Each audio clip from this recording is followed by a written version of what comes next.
All right, WNOV family, you are listening to Will Martin, and this is The Difference right here on WNOV. And today we're going to talk about the economy. So you may have seen on the news that there was a downward revision. I don't know, Jermaine, if you saw this, but did you see there was like 1 million jobs less? I saw, yeah. Now, you know, when you talk about fugaziness? Yeah, we thought we had 1 million jobs more. So the last 9 months of the Biden administration, first 3 months of this year, now it comes out that there's almost 1 million fewer jobs created than we thought, right? Yeah. And do you know who has the highest unemployment rate? Wisconsin? I mean, our people, right? Oh, yeah. We tend to. You say, yeah. Yeah, okay. So one of the things I want to do with the show today, and we want to make sure that we have several shows on this, is recession proofing yourself, right? There's, because we end up with a higher unemployment rate and because we can be susceptible to being among the first to lose jobs in a downturn, we need to talk about how do you make sure that you've got the skill sets to stay in the game, right? So on that, then, I talked to my friend, Renee Dudley. And Renee is the CFO, the Chief Financial Officer for Umos, which is one of the largest Latino-led nonprofits in the country. And I asked her about, have you ever thought about, Jermaine, accounting? Yeah. Okay. Well, what's your impression of an accountant? What do you think you're going to get with an accountant? Someone that's going to make sure that your finance is in the right place, it's in a position to be successful for you. Okay. All right. Cool. That's nice. A nice way to start out. Yeah. Right? I think of them as being like a little nerdy, a little focused in the cubicle, can't talk to humans, that sort of thing, right? Not the case with Renee at all. Renee's done karaoke and, there's other stuff going on, right? So I made sure to talk to Renee about this because increasingly what we're finding is even as these other jobs are starting to disappear, accounting is one of these fields where it is booming and there are a lot of jobs and there's an incredible need. So welcome to the show. Your first time ever for the studio and all. So welcome, Renee. To be here. Thank you so much. And thank you for agreeing to come on and educate us on accounting. I hope we can get some more converts out there who might consider it as a future for both the profession and for the individuals. It's a great opportunity. Jermaine, you know people who want to like not just get a job, but keep a job, right? Of course. And might want to actually be able to be promoted. Yeah. Might want to actually move into management. Right. Okay. How can you be in charge of something and you don't even understand the money? Right. If you're going to run a business, you better understand the money. And you better have some people who understand the money, right? Mm-hmm. So this is why we want to make sure to talk about accounting, because whether you are going to stay as a frontline accountant or you're going to be a bookkeeper or you're going to actually get into the market as, it could be a business analyst. There's so many different things you could do, even at the ground level, all the way up to becoming, vice president level, chief financial officer level. There's a lot of opportunity. So Agreed. That's why we made sure to have Renee come in here. So thank you. So Renee, tell us a little bit about yourself. You grew up here in Milwaukee. I grew up here in Milwaukee, went to school here in Milwaukee, UWM. You said you even lived on Titonia at one point. I did live on Titonia and told you the story of me crossing Titonia at 4 years old, and my mother had a heart attack. Yeah, a 4-year-old with a wagon. With a wagon, crossing. With a friend, looking for our other friend. That is not today. No, probably not. That is not today. Even then, I think it was pretty scary. You cannot do it. So you grew up here in Milwaukee. I did. And so what did you think you were going to do when you grew up? I wanted to be a lawyer, actually. Oh, wow. That was what I had aspired to do and really planned to do it. Even when I was getting my undergraduate in accounting, I really thought I would still pursue that. But changed my mind and here I am now. Wow. Okay. So how did you get into accounting? What caused you? Honestly, one of my best friends in high school, her father was a judge.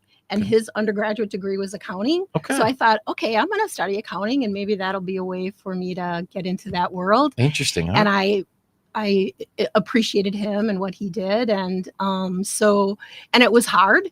And so I was like, oh, give me something hard to do. Okay. And so that's what started it. Wow. All right. So you have not just had like those first line accounting jobs. Your I did career. have those though. Oh, you absolutely. And so, can you just kind of talk through, Sure. some of the things that you've done in your career? Because I think people, at least for me, let me not say everybody else, but I think for me, I have this picture in my head of like The Office, the Yep. show or something Yep. like that, where people are sitting in a cubicle looking at a bunch of numbers all day long. Yep, and that is appropriate Yeah.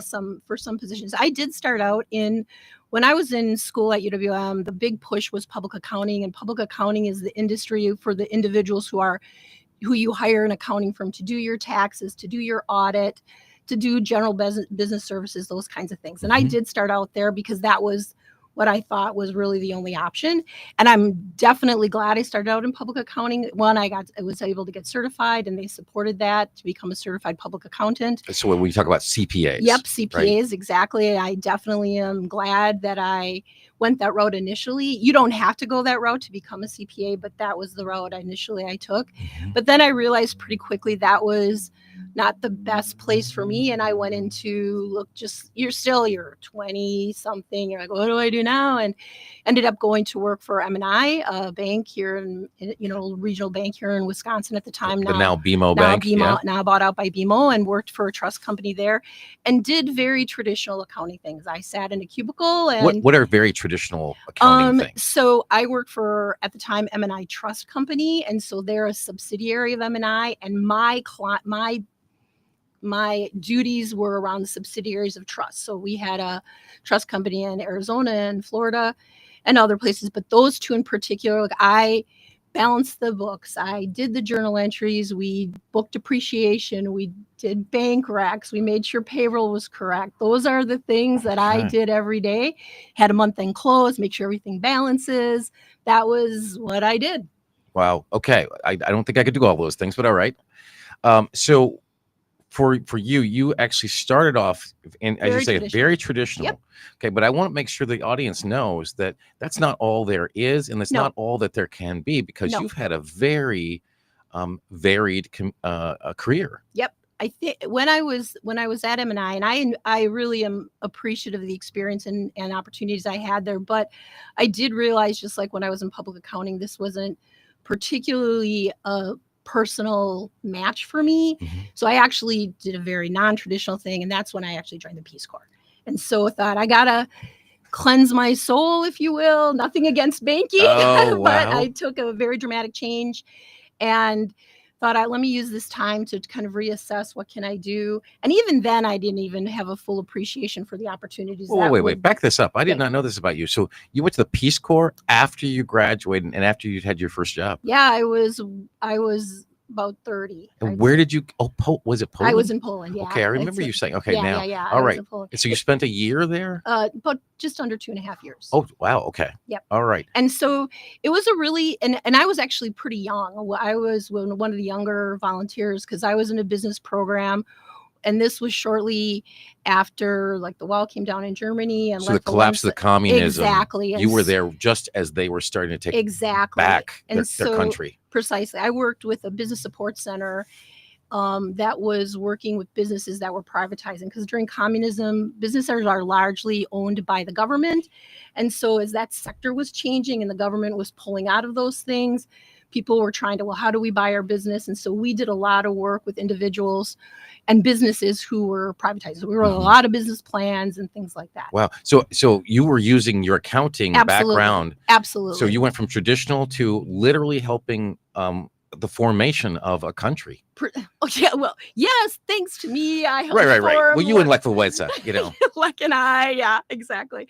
No, but it was really, and a big part of the Peace Corps, which I really appreciated, which is also why I appreciate this opportunity, is that transferring the skills and helping the people I worked with understand, what can you do? What can you help your clients do? What do we do in the Business Support Center? Yeah.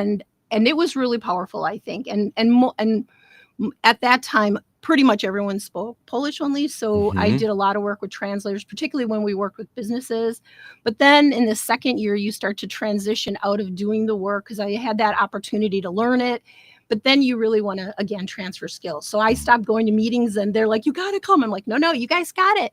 And they'd come back and we like, well, what about this?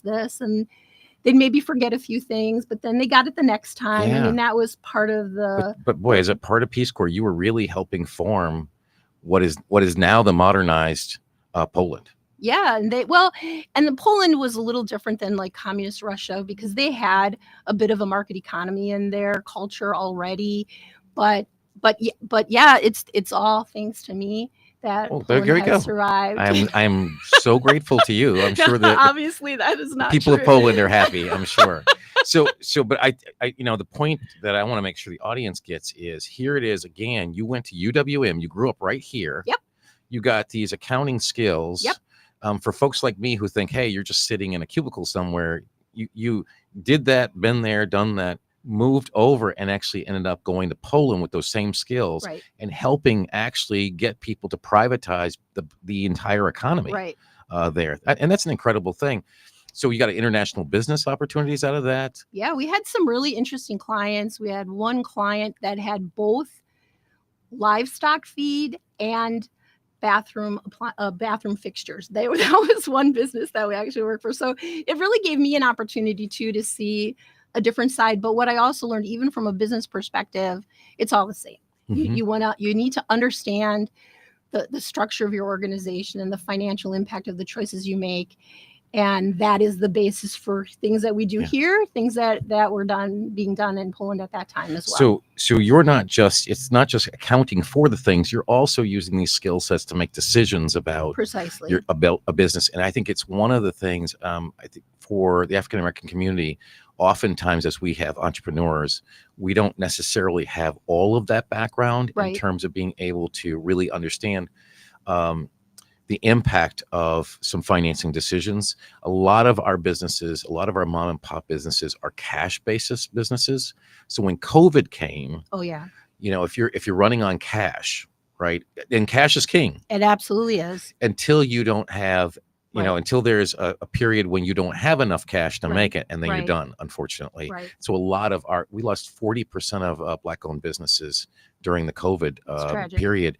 And it was largely because people had learned how to account on a cash basis, right? Right. What I've got in my hand Right. versus knowing how do I work with a bank? How do I get access to credit? Precisely. Can I get a line of credit, right? Precisely. You want to have that. You want to have that background and that backup plan so that when things do turn, you have the ability to keep your business going. And all of that, though, is largely driven on understanding the financial needs of your organization, whether it's large or small. You need to understand how does it work? And if I do take out a line, what does that mean long term? How do I pay it back?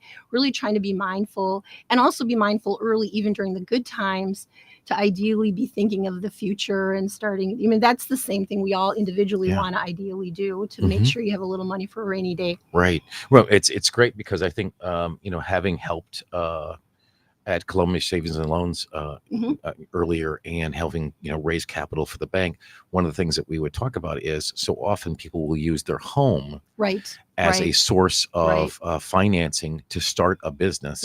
Right. And so that when you talk about line of credit, you can actually have based on your mortgage, or based on the equity in your home, rather, it's really being able to take a little equity out to be able to either start or help you, navigate those more uncertain times. Exactly. But you still also want to be mindful. You don't want to lose your home, right? And so I am not an expert at that, I will say, but it's no different if it is a small business or it's a large business.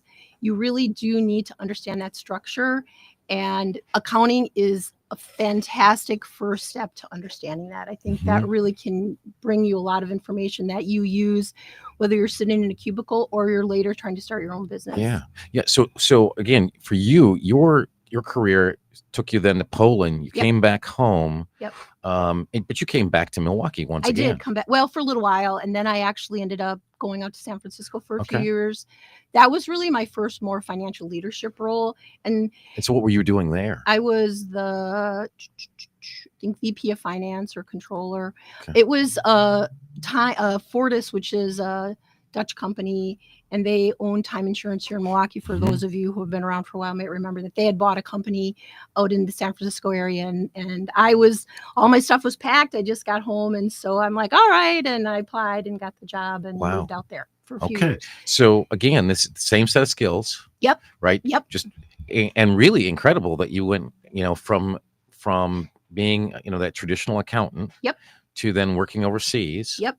Helping save Poland, and then coming back and then becoming a VP. Yep. In San Francisco of all places. Oh, at that time. was fun. I mean, it was that's a a big very market. expensive place to live, but I had a lot of fun when I was living out there. And so what were you doing as you were out there? What kinds of what was different about that job than what you had previously done? Well, to be honest, there was quite a few parallels to what we did in Poland, because that was a privately owned small business that got bought out by this larger corporation. Mhm. So I helped bring in staff and help transition away from what one person wanted to decide into corporate America. So ironically, by the way, if anybody's paying attention to this, I did leave corporate America and went right back into it, only for a little while. I did. And then I'm like, wait a minute, this is what I wanted to leave. But had a chance to bring in staff, help kind of bring in some of the financial infrastructure and the discipline that usually you want to have in a especially if you're part of a larger organization. Mm-hmm. So from there, how'd you get back here to Milwaukee? Well, I knew I knew that when I took that job, I knew I'd only be out there for a few years. I said, hey, I'll do it. I'm packed. But my home and my community is here, and knew I wanted to come back here. And so I really did what I could. And then I actually came back and worked in long-term care for a while. Okay. And a colleague of mine was in a facility, and they really needed a VP of finance. So I came back in and got to taste of long-term care. And we really did a lot of interesting things there in that model. What was appealing to me personally, again, still an accountant, I'm still doing financial statements, I'm working with a team, but also I know for myself, I tried to find opportunities that personally were satisfying. And so in long-term care, they were doing this transformational model where trying to figure out how to help the people that are living there have a more fulfilled life. And that was appealing to me. So we did these transformational change opportunities and really worked with staff and the people and that were living there and try to help enrich their lives. You're not talking a lot about numbers. And so one of the things the numbers are there. They are there. But I wanted to really make sure that the audience could hear there's so much more you can do. Absolutely. But it's been real job security for you too. Having these skill sets has allowed you to work internationally. It's allowed you to work around the country. It's allowed you to come back to your hometown. Yep. I think one thing that I would always say is to try to just be open and look and what's around and be willing We're to coming to that. Yep. We're coming to that. But those are the things that brought me into these different opportunities. And that was a privately held long-term care facility, and the owner eventually sold it. So then I transitioned out, and then I transitioned to the nonprofit sector, which I've been in since then. So the one in San Francisco, was that also insurance? That was it was Time Insurance. That was long-term care insurance. Yep. Okay. Yep. So insurance company there, and then you actually went into long-term care itself, right? I did. Okay. So you've been in at this point in your career, it was banking and trusts, and public accounting first, right? Banking, and then the international work, and then insurance industry, and then long-term care, so healthcare, right? Exactly. Yep. Okay, and then you end up moving into an entirely different area. I did, and then when I had a feeling that probably wouldn't have been a long-term job, but I had a colleague that worked there that I really enjoyed the opportunity to work with her, and it was a nice way to come back to Milwaukee. And it had a natural end because the gentleman who owned it eventually was selling it. And so that just changed that whole dynamic. But then I had a chance to go into the nonprofit world and worked at a company that no longer exists, Walker's Point Development Corporation. Okay. And that's where I think you and I kind of paralleled. I didn't know you back then, but we had apparently we know everybody else in common. Exactly. And so on this near south side of Milwaukee, that was a nonprofit that had multiple goals. One of them was housing and home ownership, which from an economic development standpoint, I believe is fundamental to communities, is home ownership, when you can help support and encourage that. But also we had other programs, homeware counseling and, other things like that. It was actually, to be honest, I'd probably still work in that world if that company didn't close, not because of me though. Okay. Well, that's very good to hear. Very good to hear. So, again, now you're in economic development. Now I'm in economic. Okay. Love And it. so I know at some point, like from there, do you end up at MATC or? I think you're. I honestly, yeah, I think so. Okay. Did I go there after that? Yeah, I think I went into then I went into the public sector, worked at METC, and that was a different change. That is again, when you're in the public sector, very structured, very disciplined, a lot of rules you're following. And from the accounting side, the traditional accountants that you think of, who are what you said earlier, the discipline that, things are very structured, that it can be very appealing. And some of the things that are appealing about accounting, I don't get to do this all that often anymore, but if you like to solve a puzzle, reconcile, try to make things come into work. all that stuff Oh yeah. later. Okay. Sorry. I don't want to skip I'm just ahead. trying to get down to all Okay, these fair different enough. careers that you've had. Yep. So then, was at METC. I was the controller there for a couple years, and I actually really enjoyed that job too. And that's a significant job. That's the largest technical college we have. I think something like 50,000 students they have. It was really that is a special organization that is really trying to connect very closely with the community and try to find what's the community's needs and how do we match those needs. And that was something I was really proud to be part of. And I remember being in some meetings where welding, which is still a shortage, but at the time, how do we help the community? The community coming to us, we need welders. So how, from a tech college standpoint, do we start to fulfill those needs? And so that was really fun to see us try to help work with the community and identify. And bookkeeping is another one of those too. Okay. For example. Yeah, absolutely. And so, so you got over there. So, vice president, controller. Yep. And then where'd you go from? Then I worked. Then I stayed in the nonprofit world and went to UPAF, United Performing Arts Fund. Now So completely different. Very different. UPAF is performing arts. Yep, but all still service sector. I never really worked in manufacturing, for example. Mm-hmm. That was also special. Because that is again about building a strong community, just differently. Economic development, more about housing, but that's about the arts and having a community you want to be in. Wait, I see he's moving around over here, and I know what this is. But before we do that, Jermaine, now UPAF. Are you familiar with UPAF? Okay, that's United Performing Arts Fund, and it's how they fund folks like you. Really? That's how they do grants to all these performing COTHI, all those kinds of organizations get money, and that's the one way the whole community comes together to donate so that we can keep the arts going. Oh wow! From small to Pabst Theater, right? All those, and so it's the range of the career, right? It's all accounting, right? And yet been in upteen different careers, along the way in this. So I know you're going to push this button. So that's why I want to say that we're going to come right back after this break.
All right, WNOV family, we are back. You're listening to Will Martin. This is The Difference, and I cannot believe how I'm bringing people together.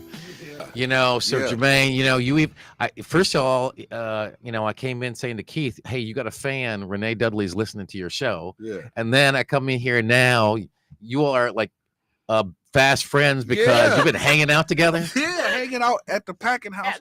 Because I was looking at her and I'm like, I've seen her before. She looks familiar, but I couldn't put my finger on it. And when she just said, "Were you at the?" I'm like, that's where it was. Of course, I was the one who had to bring up the keyboard. I'm just saying. Well, yeah, you was the one that started the whole. There you thing. go. I'm just She saved Poland. I saved the interview over there. So that's good. That's good. You know, I'm glad to have helped everybody here. Right? Okay, well, this is good. This is good. So, how was he, by the way? You know, I've not seen him at the packing house. So. Do you even have to really ask? Yeah, I really do have to ask. I want to make sure. I've been trying to get Will to come see. Well, I'm just saying, you know, now if somebody got me a steak over there, then I would definitely be seeing you. I'd see you and the steak. I'm good. Right. I'm really good. See if you could hook me up on one of these, right?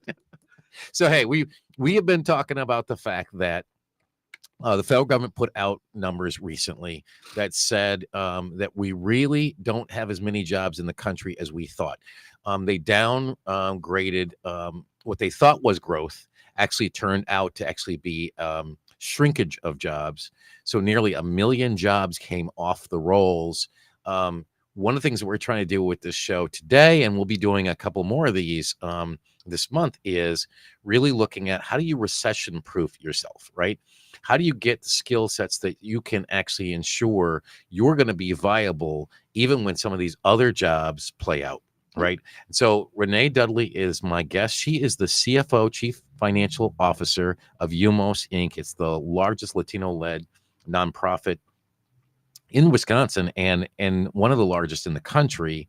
And we were just talking about your career, and you know, you have you've done the traditional work, and you were in banking and trust. You've done work in, as we said, international, where you worked in Poland and helped with business startups. Yep. You talked about having come back and working in insurance. You've worked in healthcare. Yep. You've worked in economic development. You've worked in the arts. And all, and now we're talking about you worked in public education in terms of tech college as well, and then you moved from there to you were talking about how the recession hit you in 2008 and you started your own business. The recession, my whole team from UPAF did get eliminated in 2008 during the recession, so that was a real life example. And it's funny because I was going on vacation almost right after I found out. And to be honest, the thing with being an accountant, and I know we'll talk a little bit more about this, it's kind of a trade. So I really wasn't particularly nervous about what's going to be next. You're nervous, of course, you've got to pay rent and you have to do all those things. And I'm not trying to downplay it, but with that degree, it really brings a lot of security. Yeah. So even with the downturn, even with you not being with United Performing Arts Fund at that point, you started your own consulting practice. I did. And I kind of did it, not actually initially intentionally, but the word was, oh, Renee's on the streets. So I had a couple calls from people that I'd worked with, and then one thing led to another. And before I knew it, I was doing that for several years. And they had cash. And they had cash, and that's they were paying the bills. There you go. And paying my bills. It's nice to have friends, but friends with cash who are actually contracting with you is a big deal. Absolutely, and obviously you know that too. And it gave me another chance. The thing I really enjoyed about that is then I got to go into a lot of, and I was working more consulting in economic development, so I had a chance to go into a lot of different nonprofits around the area, particularly who were doing economic development, and see some of the things they did well and what they were struggling with and how could we help them, because they were so critical, especially during this time too, with the recession. With the downturn and so many of the small mom and pop businesses going out of business. But then also, in full disclosure, I was getting kind of tired. And found myself saying, I think I just want to go be a job, and I don't even want to be a leader. I just want to have a job. And then I had the opportunity to start at MPS. Renee, I don't even know if I could make the switch. You know, I've been consulting for so long. Yeah, I just don't even know yeah. if I could do it, but Yep. but yours is one of those organizations that I help out. So Yeah. so you did that and you transitioned. So you then transitioned from your own consulting practice to I did. And I went to work for MPS then. And then Okay. I was there for 10 years. Okay. So But I want to make sure that people know that when you went in, what did you actually do in MPS? So I started out at MPS in the finance department, but Mhm. I intentionally took a more traditional accounting role. I worked with the grant accountants, and certainly, we were managing the MPS grants, and Mhm. that's big. That was big. Yeah, Yeah. obviously you have Title I and and Head Start and the huge grants there. And So it's about $1 billion operation over there. yeah. $1 billion operation. And I really actually really enjoyed that. That kind of had a chance to kind of go back to some of the roots of accounting, where did a lot of cleanup and how do we get things reconciled? How do we stabilize, make sure that the part I was responsible for was clean and stable so good decisions could be made. Mhm. And that I enjoyed that. But you didn't stay just in the accounting field at the point. Yeah. While you were still at MPS, you did some other things. Yep. And so basically I did that job and I was bored. And so I had the opportunity to go into work with the school nutrition team, and then did a very similar thing, but just with them. So really almost the equivalent of being the accountant because that's in an MPS, the nutrition side, was $50 million. Wow. So that was, I was basically the accountant for that $50 million side of the house. And then I had the chance to be the director. Okay. So that was fantastic. Yeah. I loved it. And you left from MPS to No, I was still there. That was also part but of after MPS. that. So then, and actually, then I was the director, and then COVID hit, and they pulled me back into traditional. Then I was the controller. So I went back, and they needed, because this is the start of a lot of people were leaving, a lot of baby boomers were leaving, in particular the accounting industry. Mm-hmm. And so the need was for me to go back for MPS into the more traditional financial accounting role. And then I was the controller. And that's something that's still hitting organizations up and down, no matter what, because of so many of people who were experienced in accounting.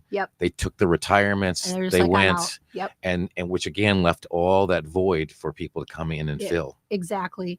And I think at that time I didn't appreciate that was really the start of this fairly major shortage that has continued to this day in the accounting field in that profession.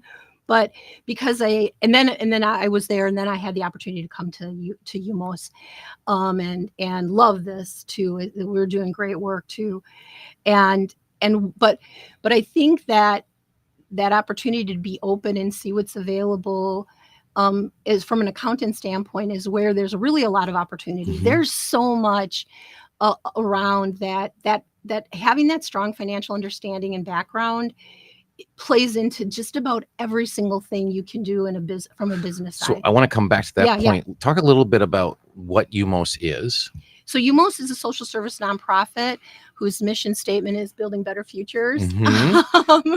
And the vision is, we just did a future where everyone thrives. A future where everyone thrives. And literally yesterday. So exactly. It's literally exactly. But I think that's true. And if you, in my career, really what I'm trying to do is personally find choices that make a difference, but also that make a difference for the community. These are the personal choices that I've made. I'm not saying these are the choices others make, but there's the opportunity to make those choices for yourself. And so here at Umos, we are helping people upscale their jobs. Like, what if you want to do something different? How do I do that? What if you're in an abusive relationship and need really support and help? We do domestic violence support. Mm-hmm. What if you got your little kiddo who wants to literally get a head start in the world? And we have those programs too. So it's really it's without question, other than the like education, working directly in education, we're touching really so many lives and hopefully making a difference. And you're dealing with a lot of refugee populations as well. Got that. Yeah, there's and again, my team, we're in the finance team, and what I even tell our team is that, I'm not a social worker. That's not what I do, but my job is to make sure they can do what they do, to make sure we're solid, so that we can support the missions of the organizations that we work. Renee, what's the size of your team now? You were the chief financial officer of Umos. Umos is, depending on the year, somewhere between 70 to Our $100 million. highest was 100 million. 100 Yeah, yeah. probably down to about 70, just because it's grant funded, so grants Right. come and go. Right. So we've got in our team 12 people. Okay. And so what's the largest team that you've ever managed? Well, when I was the director of nutrition services, I had 1,000 people. Okay. So again, what I really want the audience to understand is in terms of recession proofing, that degree you got growing up here and going to UWM, that same accounting degree is what's gotten you through all these different opportunities. It was all built originally on that. It was, yeah. And I think I think accounting kind of gets a bad rap. You know, what you were saying earlier about being in the cubicle, and those things are true because like with any job, I do believe if you understand it and know the fundamentals, it's hard to move from that if you don't have that understanding. And I think accounting, not only do you understand the fundamentals of accounting itself, you learn the fundamentals of a business. Right. And whether it's a for-profit business, a nonprofit business, you're doing consulting work, all of that, you have to have that financial infrastructure. I think that's the incredible part. And that's why I wanted to make sure to talk to you, because for folks that are looking for, hey, what kind of career should I be thinking about for myself? Or my kid is thinking about a career, or my grandchild is thinking about a career. This is an area where you've already talked about so many different changes in your career. You've been able to continue to change and evolve without missing a beat. And part of that is, without question, having a degree like accounting, because organizations may eliminate marketing. But even though when I was at UPAF, as I mentioned, my team got outsourced, frankly, that didn't last for very long. They realized, well, this is probably, you need the accountants. And even now, and we'll talk a little bit about this, maybe, AI is a threat to a lot of jobs, and it's a threat in accounting as well. But you still need the analysts. You still need the people there to help build that structure. Someone's got to understand the flow of money and et cetera. And I think about, for folks in this community who care about some of our institutions like STC. The reason that STC isn't here today is because of financial issues and not understanding the flow of money, right? The cash flows, the burn rates, as we talk about the rate at which you spend money, right? The rate at which money comes in, and understanding how those are going to cross. And what you can use money for, what you can't use money for. There's restricted funds as well. So there's just so much that goes on. And if you look, there are a number of organizations that we've lost in the community. Oftentimes it has been over a financial issue. You're right. And in fairness, sometimes businesses just have a cycle. Sometimes the need that you were filling, the need is gone, or the support for that need is gone. And that is what often does happen. And that's just natural. Sometimes businesses close and sometimes then new ones open. But I also think, though, when it happens because of not maybe having that awareness, that's the shame. When people, in general, people are making the best decisions they can make for themselves. But especially when I think about people who are starting a new business and you're a founder of an organization and you're so good at what you do, from that beginning, if you're not doing it yourself, which is likely not happening, to find some way or someone to help you understand that side of the business, and then for you to try to understand it yourself. I think that's really critical. It is. I mean, just money's the basis of it, if there's not money flowing, then it's a hobby, right? It's not a business. That's a good point. Right? Yeah, precisely. So absolutely. So Renee, talk a little bit about one of the reasons I wanted to make sure again that the audience gets some advice from you, given these years of experience that you've had. What would you say is a first step for somebody? Let's take it in different stages. Clearly, if you've got a grandchild or a child who's thinking about where they're going to start their career, that's one thing, and there's a way to start. But for folks who are thinking about, hey, can I retool? So, for instance, in your field right now, let me jump around a little bit here. Yeah, go ahead. One is, I know that you have had some jobs that have been open, in some cases, for a year. Oh, yeah. Trying to find somebody. I mean, that's how tough the market is to find experienced people who will get into accounting or will come bring their skills to you? Yeah, it's and I realized as I reflected back, it did start at MPS. I just didn't recognize that there was an accounting shortage at the time, but we had positions we struggled to fill. And then going to Umos, and I'm just there about 3 years now. We really, and just now we are fully staffed for the first Wow. time. But I also will say Umos did just have layoffs as well, and I did lose someone from my team. So it was really tragic to think we're finally fully staffed, and now I just had to eliminate a position, which is not anything anybody ever wants to do. And especially I've been on the other side of that, and it's not pleasant. But there's but as a sector, it's still a absolutely very so much in sector. demand. And I think that there's a lot of uncertainty right now, and that's what you're talking about and what you're seeing. And so from what I understand, that the market is shifted a little bit. But now for at least the last few months, I think things are a little tighter. Okay. But I just was talking with Robert Half, which is a consultant that we work with there. Robert Half does a lot of staffing, a lot of direct work, including in accounting, to fill positions. And they were saying they're starting to see a real uptick again in filling, and the need to fill. People are wanting to fill those positions that maybe they held them a little bit. So one of the things I want to make sure that we get in before this man starts touching buttons again is for somebody who is it worth it for someone who is already in a different field, who's maybe thinking about, what am I going to do? I've still got years to retirement. Right. Is it worth them thinking about getting into accounting? Well, I'm definitely probably a bit biased about it because I think that there are a lot of opportunities that field does bring for you. Okay. You do need some technical training, and you can sometimes get that if your company is open to it. Well, Otherwise, you got to get it. We're going to talk about that right after this break. What's the difference?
This is Will Martin, and we are coming up. We're so close to the end again on yet another show. But we've been talking about how you can recession-proof yourself as we are looking at there's 1 million fewer jobs than were expected in the economy. And, really looking at what are some careers that really will tide you through regardless of what the economy is doing. And yes, individual organizations can have, layoffs here and there, but the skill set allows you to get up and go. And so what we've been talking about today is accounting. And I've lost count on how many different careers within your time that you've had, Renee. Renee Dudley is our guest. She is the CFO at Umos, largest Latino nonprofit in the state and one of the largest in the country. Whew. All right. So now we get to the fun part.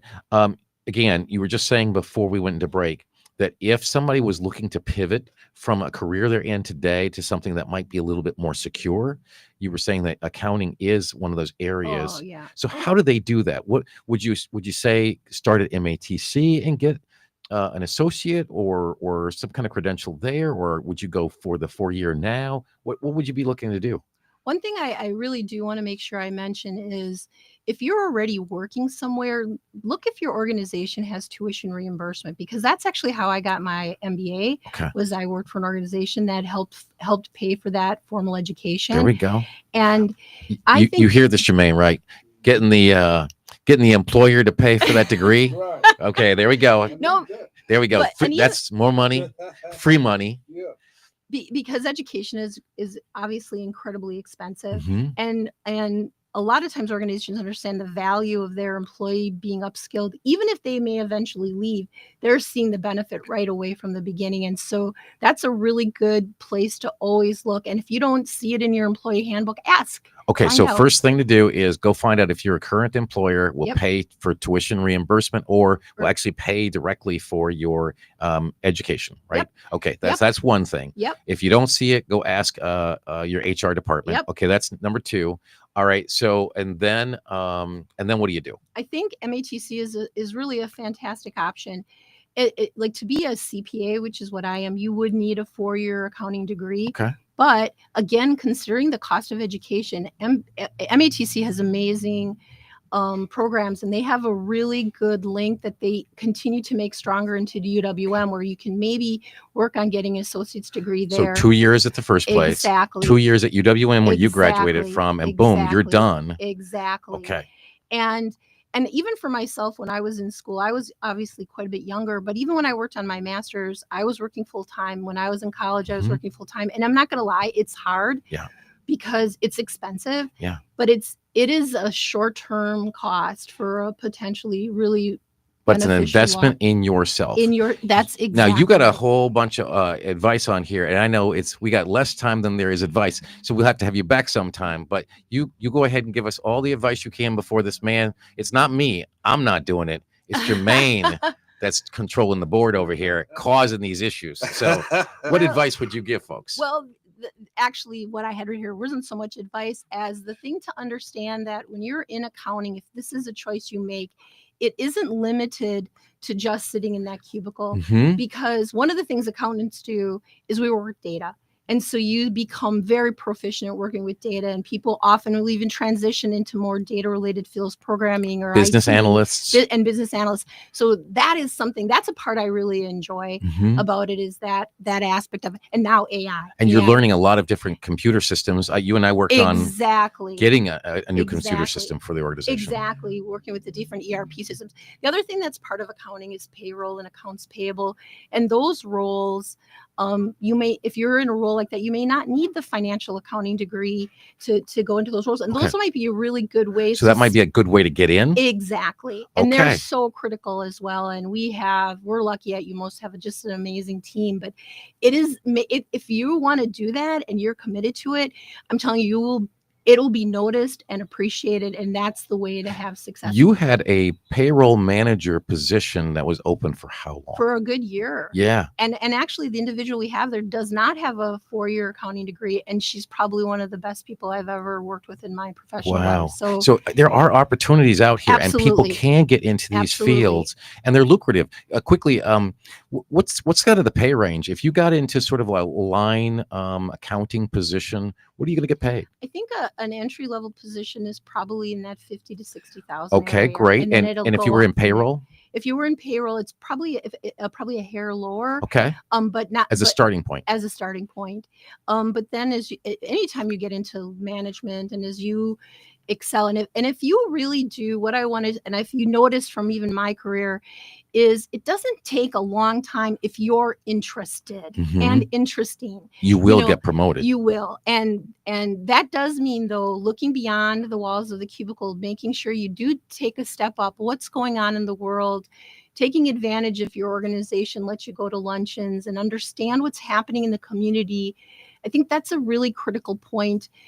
Particularly if leadership and that's something you want to do, you need to be reading, you need to be looking around and being aware. Understand the business, not just the numbers. Exactly. Right. That is ding ding. Okay. You got it. All That right. is exactly No, that's good, it. man. We raced through that, and we actually did. beat Jermaine, so I was a little concerned.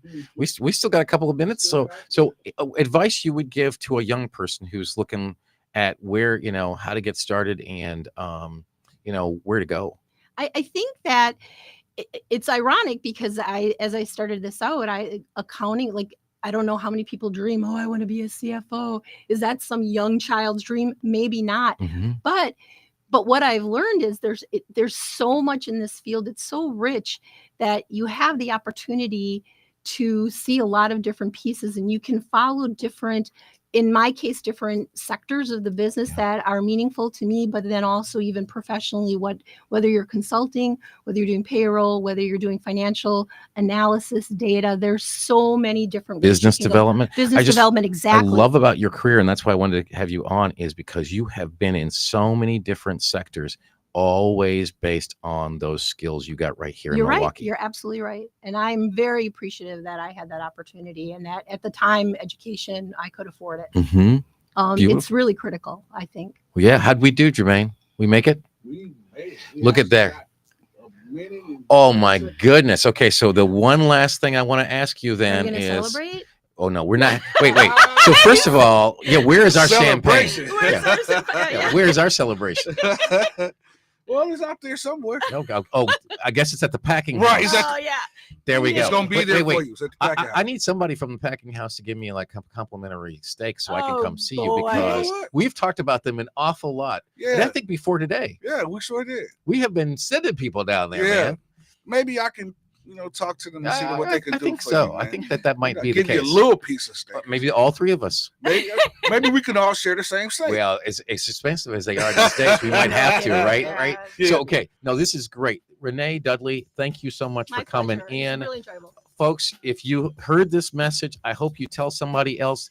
I don't want to hear about people who lost jobs and didn't have another way. Go out and get these skills. Renee's already told you about, go check your company right now to see whether or not you can get into payroll or you can get tuition reimbursement. I hear that music. I know what it means. Another week down. Until next week, peace out.